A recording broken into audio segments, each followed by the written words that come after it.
બોલો દ્વારકાધીશ કી અંકિતભાઈ બે શબ્દ તમે.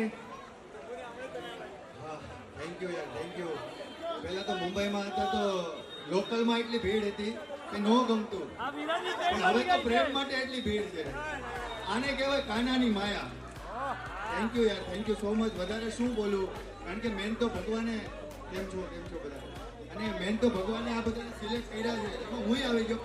પાત્રતા જે સિલેક્ટ કરી છે અને એ તમારા સુધી પહોંચી. જ્યારે તમે ફિલ્મ જોવા જાઓ ને ત્યારે મને અત્યારે હું જોવા છું, મને એમ થાય કે મને જ કહે છે. એટલે બધા આપણે બધા લાલો છીએ, આપણે ભગવાન લાલોને ગોતવાના છે. વધારે કાંઈ નહીં કહું, પણ અલ્પેશભાઈ થેન્ક યુ. તમે અહીંયા અમને ઇન્વાઇટ કર્યા અને આ પ્રેમ અમને મળ્યો, એ પણ મુંબઈમાં, અને ખાસ હિન્દીમાં, મરાઠીમાં, તામિલમાં, તેલુગુમાં, બધી લેંગ્વેજમાં આપણે કૃષ્ણને લઈને જ આવવા છે. તો એની માટે તમારા આશીર્વાદ, તમારા ઠાકોરજીને પ્રાર્થના કરજો કે આપણે કૃષ્ણને બધી જ જગ્યાએ લઈ જઈ શકીએ. જય દ્વારકાધીશ. જરૂર પડશે ને ત્યારે હું આવીશ. એટલે એ આવ્યા છે અમારા થકી, એટલે અમે બનાવવા કરતા એને બનાવડાવી છે આ પિક્ચર. અને આ બહુ સાચી વાત છે, આ હકીકત એને, કારણ કે આમાં ઘણા લોકોને પર્સનલી ફીલ થયું છે કે મારો પ્રોબ્લેમ સોલ્વ થઈ ગયો. એ હું સોલ્વ નથી કરતો, હું તો નિમિત્ત છું, એને કર્યો છે, અને એને એની જ વાત મારા થ્રુ કેવડાવી છે.